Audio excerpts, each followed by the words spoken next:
আসসালামু আলাইকুম রহমতুল্লাহি ওয়া বারাকাতুহু।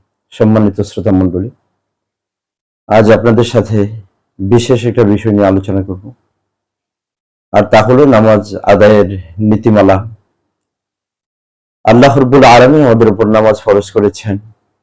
প্রতিটা মুসলমান অবশ্যই নামাজ আদায় করতে হবে।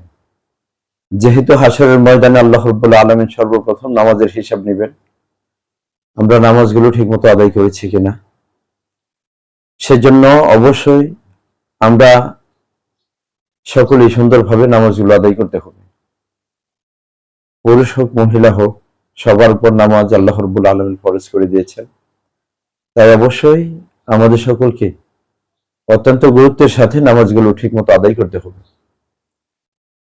নামাজ আদায়ের ক্ষেত্রে আমাদের সবচেয়ে গুরুত্বপূর্ণ যে বিষয়গুলো রয়েছে সেগুলো হলো নামাজের প্রয়োজনীয় দোয়া, নামাজের প্রয়োজনীয় সূরা, নামাজের প্রয়োজনীয় কিরাত। এগুলো খুব সুন্দরভাবে শুদ্ধভাবে পড়তে পারার যোগ্যতা অর্জন করা। বর্তমান পরিস্থিতিতে দেখা যাচ্ছে নামাজ কিভাবে আদায় করতে হবে, নামাজে হাত কোথায় বাঁধবে, রফউল ইয়াদাইন করবে কি করবে না, যেগুলো সাধারণ বিষয় সুন্নত।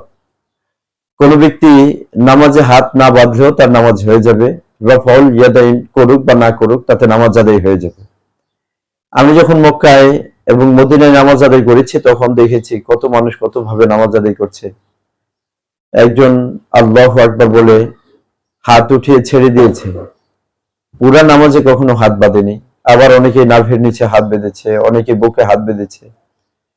মৌলিক বিষয় হলো এগুলা সুন্নত। এই বিষয়গুলো নিয়ে এত বাড়াবাড়ি পারাপারি মারামারি এগুলা কথা কখনো উচিত নয়।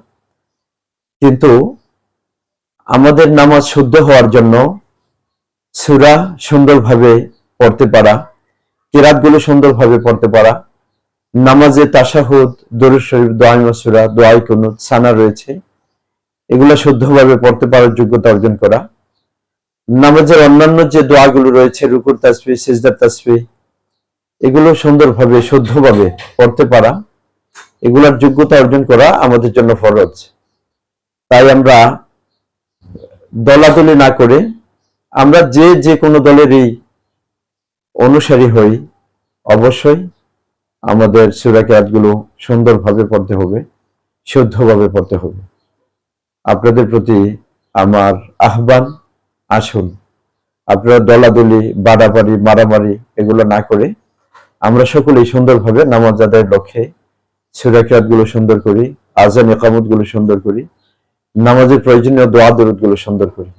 আল্লাহ রাব্বুল আলামিন আমাদের সকলকে সুন্দরভাবে নামাজ আদায়ের জন্য, যেভাবে নামাজ পড়লে আল্লাহ কবুল করবেন ওইভাবে আমাদের সকলকে নামাজ আদায় করার তৌফিক দান করুন, আমিন। তবে অবশ্যই নামাজের অন্যান্য যে বিষয়গুলো রয়েছে ওই বিষয়গুলো হাদিসের রেফারেন্স সহ আপনাদের সামনে আলোচনা তুলে ধরব। আপনারা সকলে আমাদের সাথে থাকবেন, আলোচনাগুলো শেয়ার করবেন, টাইমলাইনে রেখে দিবেন। আসসালামু আলাইকুম ওয়া রাহমাতুল্লাহি ওয়া বারাকাতুহু।